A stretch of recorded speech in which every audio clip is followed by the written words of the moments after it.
General Hospital spoilers tease that when next week's drama erupts from May 19th to 23rd, everyone in Port Charles will be on edge, secrets will rip the veneer off friendships and families, alliances will shift like sand. And one revelation in particular threatens to upend the very foundation of the falconry, Quartermain, Spencer clan. Late afternoon sunlight filters through the ornate windows of the Metro Court Ballroom, where anticipation already hums beneath the surface. The annual Nurses' Ball is still 2 days away, but decorations are going up, orchestral rehearsals are underway, and whispers of a sensational bombshell swirl through the corridors. At the center of those whispers is Lulu Spencer, her usually bright smile now edged with nervous tension.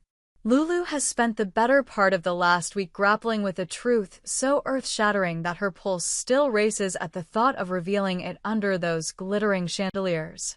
Her discovery.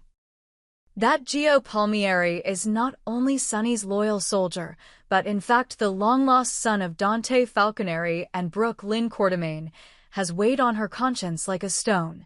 Lulu stands in a quiet anteroom off the main stage, smoothing the fabric of her gown with trembling hands. Across from her, her closest friend and sometime confidant, Molly Lansing Davis, hums a warm tune as she arranges flower petals along the table. "You okay?" Molly asks, pausing mid-step. Lulu's throat tightens. "I have to tell them," she whispers. "At the ball. I need to set the record straight." Molly's eyes widen. She knows the stakes. Dante and Brooke Lynn's baby had vanished years ago, stolen from Brooke Lynn at birth and shrouded in mystery. To unmask Gio Palmieri as that child in front of all of Port Charles would be to rip open old wounds and rewrite history in the blink of a spotlight. But Lulu isn't the only one aware of her explosive plan. Cody Bell, ever vigilant in his protective friendship toward Lulu, intercepted a stray comment on her phone and pieced together her intention. He finds her now, heart pounding, still rehearsing the moment, sonorous hush, and then I say, "Gio Palmieri, you're not who you think you are." He steps forward, dark concern in his eyes. "Lulu, stop," he says quietly, slipping an arm around her waist. She startles, then relaxes into his steady presence. "Cody, you don't understand." "No," he interrupts, voice low but firm. "I understand exactly what you're about to do, and you can't. Not there. Not now." Lulu pulls back. "Why? Because you think it'll ruin everything? Because you don't want the truth out?" Cody's jaw tightens. "Do you know what Charlotte Cassadine's fate would be if her mother makes a scene on that stage? Do you?" Lulu's breath catches. Charlotte's innocence, her fragile peace, after all she's endured, Lulu had not considered the collateral tragedy. Cody's expression darkens. "I can't let you. I'll do whatever it takes." He doesn't explain further, leaving Lulu to wrestle with his silent threat. Is this blackmail? Protection? His eyes glint with a promise of force if necessary. Lulu's heart splinters. She wants answers. Why is Cody so determined? What secret does he hold, and why is he willing to threaten her to silence? But he offers nothing but that unyielding stare. That evening, Brooke Lynn Quartermain sits alone in the family drawing room, Garrison's portrait looming over her like a silent sentinel. Glass of wine in hand, she replays the video she recorded earlier that day. Gio Palmieri, elegantly attired, giving a solo violin performance at Deception Cosmetics' charity gala. His bow danced across the strings with a haunting grace, his gaze lifting toward the chandeliered ceiling as if attuned to some unspoken connection. Brooke Lynn's fingers tremble as she lifts her wine to her lips, tears shimmering at the corners of her eyes. The realization had come to her in that moment. Every inflection in Joe's melody echoed the lullabies she once hummed to her newborn son. How she arrived at this truth remains as blurry as her tears.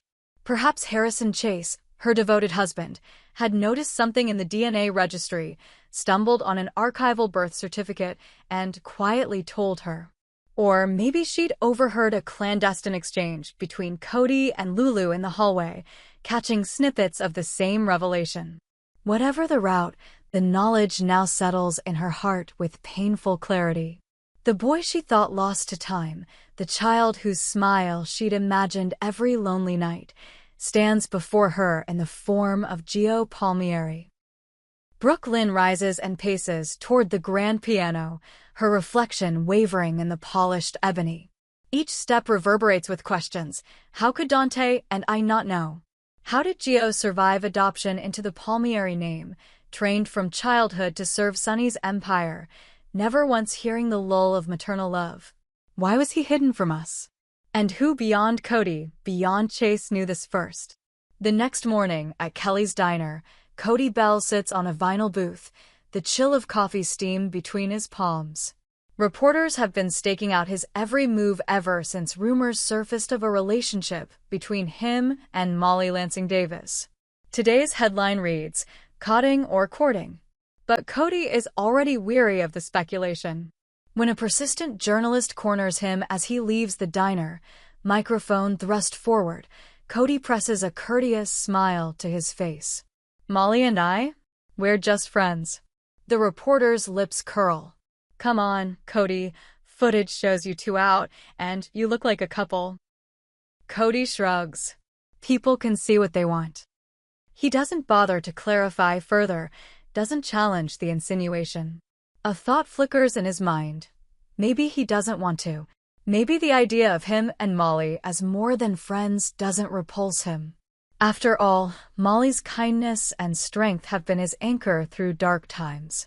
As he heads to his car, his phone buzzes, a text from Molly. "He's not giving up, is he?"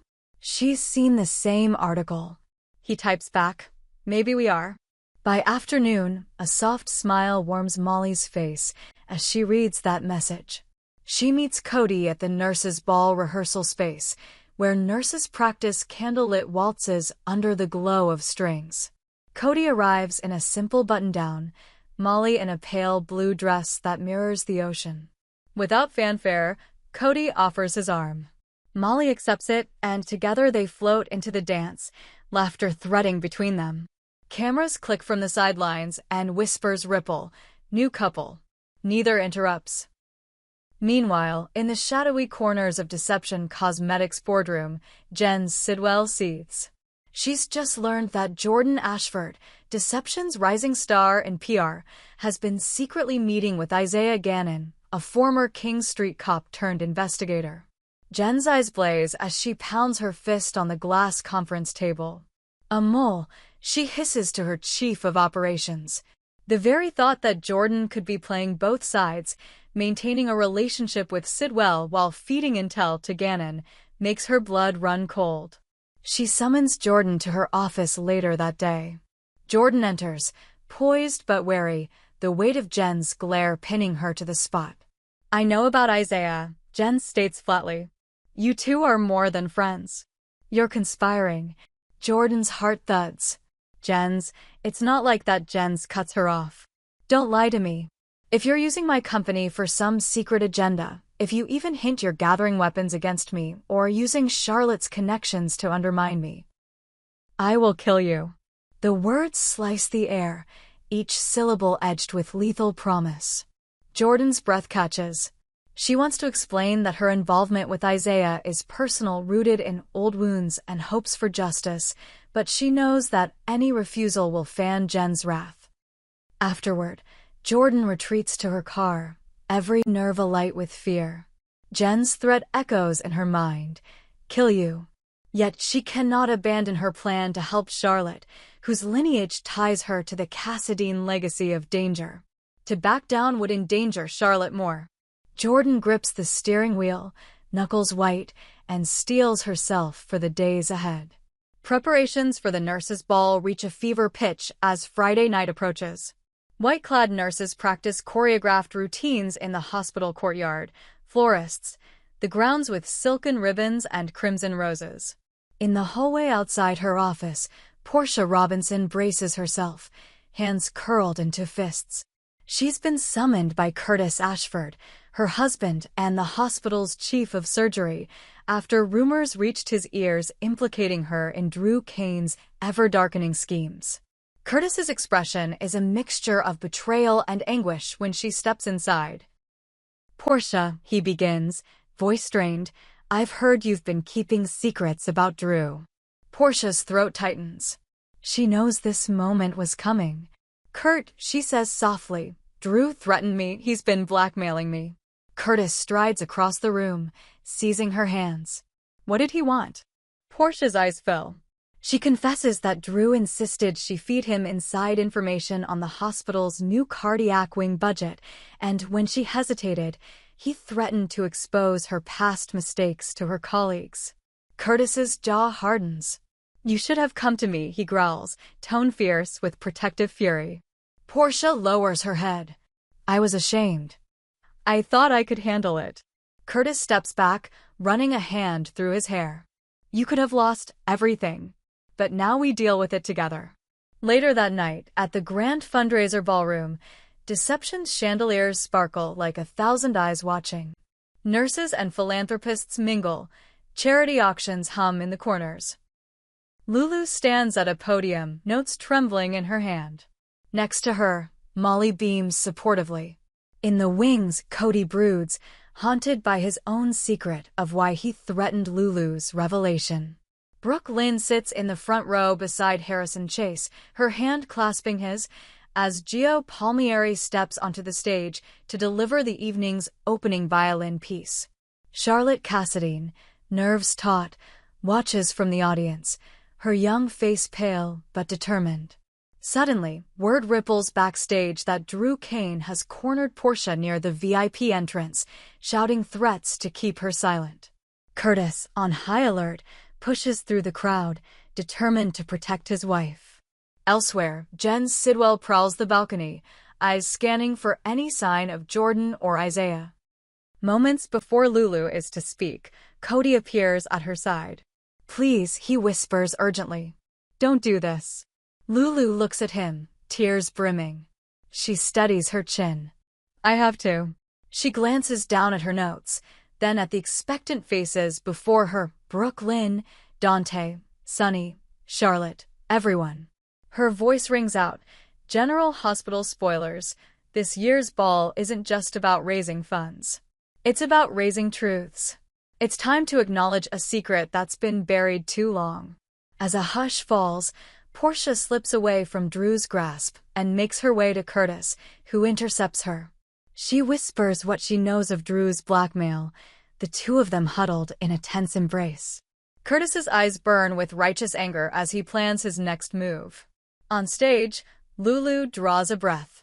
"Gio Palmieri," she announces, voice unwavering, "you are not the orphan you believe yourself to be. You are the son of Dante Falconeri and Brooke Lynn Quartermain." Shock ripples through the crowd. Joe's violin slips from his grasp. Brooke Lynn gasps, hand over her mouth. Dante, seated beside Sunny, bolts upright. Across the balcony, Jen's jaw drops. At the same moment, Jordan, seated in the front, meets Isaiah's wide-eyed stare. Amidst the stunned silence, Cody steps forward to block Lulu's way. But Harrison Chase rises too, placing a firm hand on Cody's shoulder. Brooke Lynn stands, tears streaming, as she joins Lulu on stage. "My son," she chokes out, reaching for Joe's hand. Dante pushes through the crowd, shoulder to shoulder with Sunny, both men driven by shock and relief. Gio, trembling, allows his birth mother's touch, the final chord of his violin unraveling in the hushed ballroom. Curtis bursts in moments later, breaking through security guards, to find Portia safe but shaken. He pulls her into a fierce hug, then guides her forward. "Everyone," he calls, voice ringing with authority, "no one will threaten our staff. What happens here stays here except the truth." What follows is a blur of revealed identities, tearful reunions, and urgent confrontations. Alexis Davis arrives too late to testify against Christina, another subplot that erupts in the chaos, but her presence only underscores how many secrets Port Charles has carried. As the ballroom erupts in stunned murmurs and astonished applause, alliances shift. Lulu and Brooke Lynn stand side by side, tears mingling. Cody and Molly share a quiet smile as the tension dissolves. Dante grips Joe's shoulder, eyes glistening. Jen stalks away.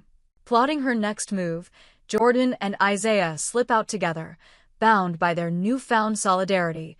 Curtis escorts Portia to safety, vowing never to let her face threats alone again. By the time the string quartet resumes, the nurses' ball has become the epicenter of Port Charles's greatest reconciliation. Sons learn mothers' names, fathers discover lost children, lovers find new strength, and the hospital's families, fractured by lies, begin to knit themselves back together, one honest note at a time.